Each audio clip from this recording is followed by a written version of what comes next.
মুসলমানদের এই সংখ্যাগরিষ্ঠ দেশে সংখ্যালঘু হিসাবে যারা বসবাস করে তারা যেমন আমাদের দেশে নিরাপত্তার চাদরে বেষ্টিত থাকে, ভারতের মতো হিন্দু দেশে মুসলমান সহ যারা সংখ্যালঘু তারাও যাতে সেখানে নিরাপত্তার চাদরে বেষ্টিত থাকে, এটাই হবে আমাদের আজকের সমাবেশের, আজকের আমাদের বিক্ষোভ মিছিলের সবচেয়ে বড় দাবি। আমাদের মুসলমান ভাইরা সেখানে কষ্ট করবে, নির্যাতিত হবে। শুভেন্দুর মতো পাগল মুখ্যমন্ত্রী ঘোষণা দিবে আমি শুধুমাত্র হিন্দুদের মন্ত্রী, আমি কোন মুসলমানের মন্ত্রী নয়। এই সকল কথা শোনার জন্য বাংলার তৌহিদি জনতা প্রস্তুত নয়, ঠিক কিনা?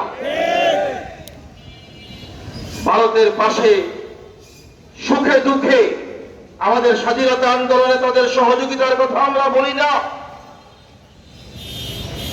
আমাদের দেশের মুসলমান যখনই শান্তিতে থাকে তো তারাও শান্তিতে থাকে। আজকে মুসলমানদের উপরে নির্যাতন, মুসলমানদের কোরবানি উপলক্ষে তাদের যেই বিভিন্ন মন্তব্য, আজকে সেটার কুফল তারাই ভোগ করতেছে। সোশ্যাল মিডিয়া আপনারা দেখেছেন। এই জন্য মুসলমান इस्लाम ये मिटने के लिए नहीं है, ये जिंदा रहने के लिए है। ইসলাম মুসলমানদের ধর্ম, এটা মিটিয়ে যাওয়ার ধর্ম নয়। ইউথিউনা নূরাল্লাহি বিআফওয়াহিহিম ওয়াল্লাহু মুতিম্মু নূরিহি ওয়ালাউ কারিহাল কাফিরুন। তোমরা নিজেরা মিটাইতে চাও, তোমরা মিটে যাবে।